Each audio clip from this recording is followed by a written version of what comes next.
Hi, everyone. I'm Christine Tulley, President and Executive Writing Coach at Defend and Publish, and welcome to episode 71, Nerdy Beach Reads. No offense to any academics out there, but I tend to think of myself as a nerd. I don't know about the rest of you. And every summer I end up reading some books that I consider sort of fun beach reads in my mind, but probably nobody else would think that way. I know sometimes I get some strange looks when I take them along to the actual beach or the pool, but in any event, I wanted to walk through a couple of books that I'm going to be reading this summer. I mentioned them on a previous episode, episode 70, when I talked about summer writing rhythms. And one of the things that I like to do is catch up on some reading of things that I've wanted to read during the year, but just haven't got to them. So I'm not really looking per se at scholarly articles or doing like a lot of deep research on a project, but these are more about either the subject area that interests me, my area of research, more in a broader way, or they're about higher education in general. And so there's four things that I'll be looking at this summer that I wanted to share with you and talk a little bit about why I'm looking for them. And then I'd encourage any of you, since we're now in the middle of May, to look around for some summer reading that you might do yourself and see if there's any books that you're interested in checking out. To just give your brain a little space to read something else, to read something current, and just check out what's going on. So let me share a screen. For those of you that are not watching the YouTube video, I'll tell you the titles and they will be linked in the show notes, so you'll be able to check those out as well. So there's only 4 and 3 of them are actual books. Okay. So the first book that I'm going to order, have not ordered this yet, is a book called The Writing Workshop, Write More, Write Better, Be Happy, or Be Happier in Academia. And this book is one I came across. I'm surprised I haven't heard of it. I always am looking for books on scholarly writing, not surprisingly, or academic productivity. This is one that somehow passed me by the first time, but it looks really interesting. This is by Barbara Saranaka. And one of the things that she does here is walk through writing groups specifically and how you can actually run some different writing efforts.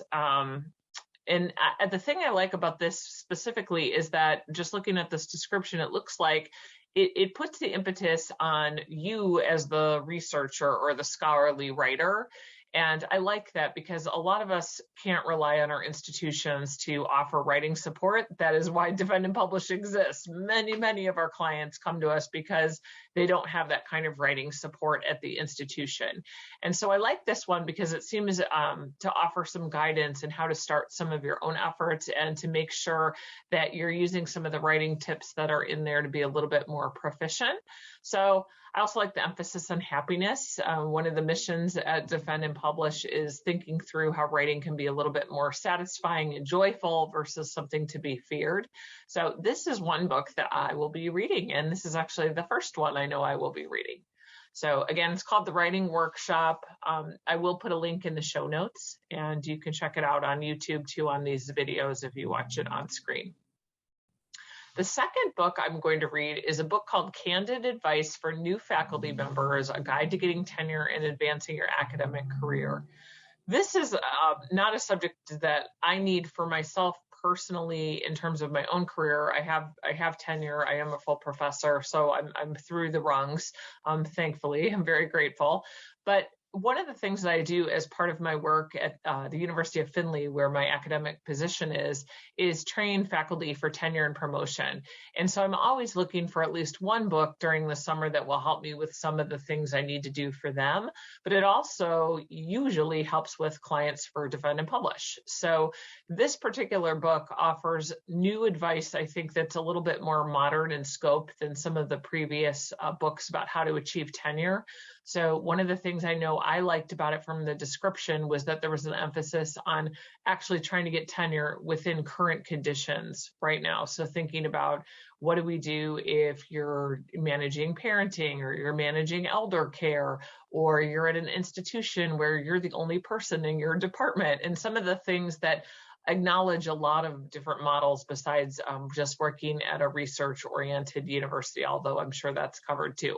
So I'm going to check this one out. I don't know anything about this book, but this is definitely going to be one that I'm going to look at and see if it offers something new to look at, and I will be back to share with that. A third thing that I have not done in a couple of summers, but I wanted to return to, is that my first book, How Writing Faculty Write, really came about because I was interested in these Paris Review interviews. And the Paris Review is a literary magazine that interviewed writers, journalists, novelists, poets about how they actually write. And I loved these interviews. I was just captivated by them because they talk about all kinds of things like writing routines. What does somebody do when they don't like to write? What do they do when they don't feel like writing that day? What happens if there's writer's block? What kinds of things do they set up when they're in their writing space? Where do they go to write?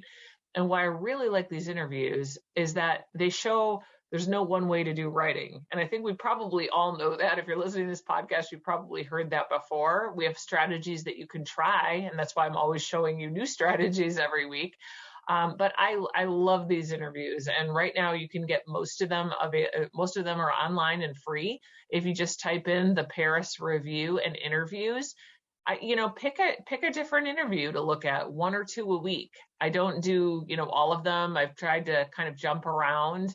I definitely have not read them all, although I've probably read the first 100 or so of them, and they're beautifully written. The Paris Review does such an amazing job of capturing, how writers write, and the questions they ask are very good. They're questions that, even though these are a lot of times novelists or poets, their writing habits aren't any different than ours as academics or graduate students.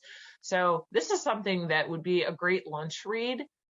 Pop one of these open while you're having lunch and just, it gets you thinking about writing in a different way. It pretty much is a giant spot for strategies where you can look at how all these writers write. So that would be another one. That one I won't really do. I don't ever read these on my phone. I don't read them electronically. They exist electronically. And I do have a couple of paper volumes of collections. So if you really like this, you can actually go to the Paris Review store and get a bound book, or just from your library and get a whole bunch of these interviews in one book, which is the way that I initially read them. But right now, I kind of like them, while I'm sitting on hold, waiting to pay a bill. If I'm going to have lunch, I want to look at something on my screen. That's what I use them for. But I'm hoping that you'll find these helpful. There might be even some writers in there you're interested in checking out their work, for either, if you're a literature scholar, maybe they'll be great for your scholarly life. But for those of us who are not in literature, these are just great, models, and maybe pick up some pleasure reading. So I'll throw that one out as another suggestion, Paris Review. And I mentioned just go to the Paris Review website and interviews, and you'll find them. They come out in they're noted under the quarterly section, I believe. Then the next one, or my final recommendation, is a book that I think has been needed for a very long time. I can't believe I haven't found this one before, but it is a book called Developing Research Writing, a Handbook for Supervisors and Advisors. And I really, really like this topic. I can't believe I have not found this book before, so I'm so excited to read this one. This is probably going to be the second book I read over the summer.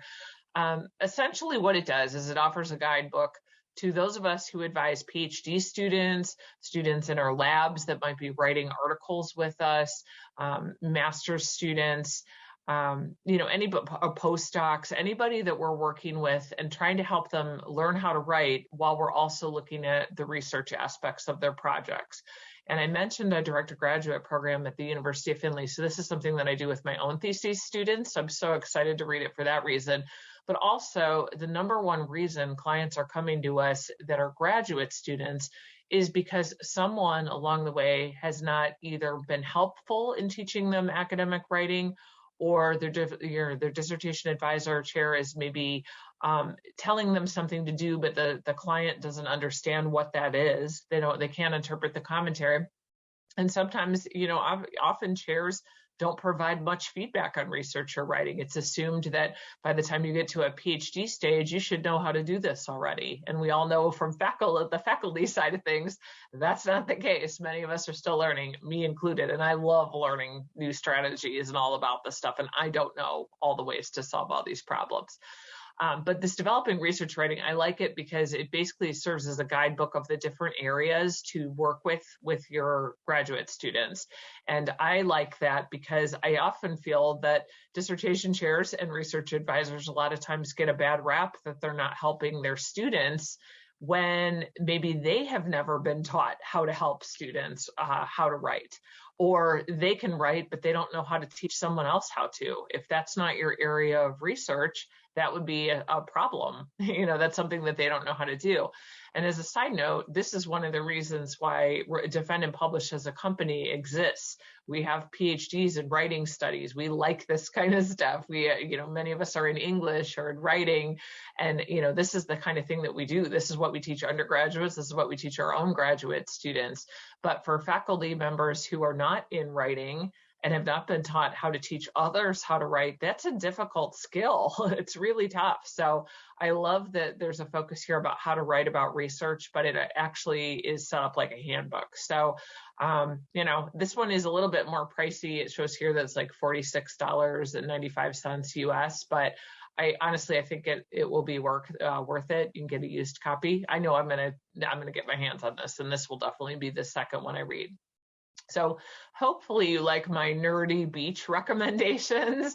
Some of us may not be near the beach, and especially for those of you that are in the Southern Hemisphere, if it's winter, obviously the beach is probably not where you're going. But if you're looking for something to use during any open vacation times, I think these four might fit the bill if you're interested in any of these topics. If not, I'd encourage you to just go digging around, Google around, and see if some new books came out on your subject. See if there's something that you'd like to read that you haven't. And one thing you'll see in here that I did not put up is, what about just plain old reading for pleasure in the summer? I actually do that too. I did not put these up because I tend to be very quick about what I choose for that type of reading. And so for me, before I go on a vacation, sometimes I'll stop at our local library, just look around, see what looks interesting, and grab a couple of books. So I can't recommend something specific because I don't keep up on that kind of, that kind of fiction or nonfiction writing. And I kind of like lots of things, so I don't have something to suggest there. But I'm all for doing a little bit of pleasure reading and non-academic reading to give yourself a break. I just think these books are more about higher education and, about my subject area versus actual detailed research about a specific topic. So I know that for me, these seem like nerdy beach reading, and that's why I'm interested. Hopefully these suggestions help, and happy writing this week.